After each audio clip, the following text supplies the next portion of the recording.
आजिर स्वाहा स्पेशल स्वतंत्र उपस्थापना को आपन को स्वागत।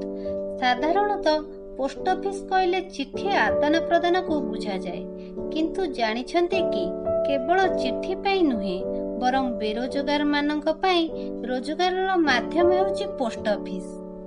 आपण जानिले आश्चर्य हेबे, सारा भारत वर्ष रे मोट 1,56,600 पोस्ट ऑफिस सेवा जोगाउची। सेथि मध्यरु ओडिसा रे केवल 8,215 पोस्ट ऑफिस कार्य करूची।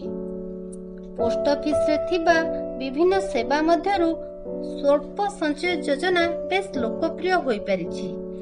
एही योजना रे लोकमानक ठारू टंका आनी पोस्ट ऑफिस रे जमा करिबा पई एजेंट व्यवस्था रहिछि। एही एजेंट व्यवस्था साधारणतः दुई प्रकारर। गोटे हेउची MPKBY, एहा केवल महिला माने ही एथिरे कार्य करि पारिबे। द्वितीयटी हेउची SAS, एथिरे उभय पुरुष एवं महिला माने एजेंट रहि पारिबे। जेउ अंचल रे एही एजेंट हेबा पई चाहुथिबे, सेही अंचलर स्थानीय बासिंदा हेबा निहाती आवश्यक। अन्यान्य योग्यता विषय जानिबाकु चाहुतिले राज्य सरकार वेबसाइट ASSA.odisha.nic.in रे लॉगिन करी जानि परिबे। इच्छुक व्यक्ति आवश्यक कागजपत्र सह फॉर्म पूरण करी जिला स्वल्प संचय योजना ऑफिसर कार्यालय रे आवेदन करि परिबे। सेठू एजेंट लाइसेंस मिलिला परे कस्टमर मानक टंका डाकघर जमा करी कमिशन पाई परिबे। MPKBY एजेंट माने आरडी डिपोजिट करी जमा परिमाणर 4% कमिशन पाई परिबे।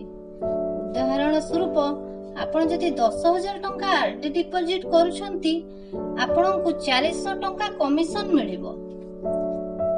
SAS एजेंट माने NSC, KVP, TD, MIS आदि फिक्स डिपोजिट करी जमा परिमाणर 0.5% कमिशन पाई परिबे। उदाहरण स्वरूप 1 लाख टंकार NSC कले आपनकु 500 टंकार कमिशन मिलिबो। कमिशन टंका ऑटोमेटिक एजेंट मानकर संचय खातारे जमा होई जिवो। आजिर भिडियोटी आपनकु भल लागुतिले आम चैनल को लाइक एवं सब्सक्राइब करबा को भूलंतु नहीं।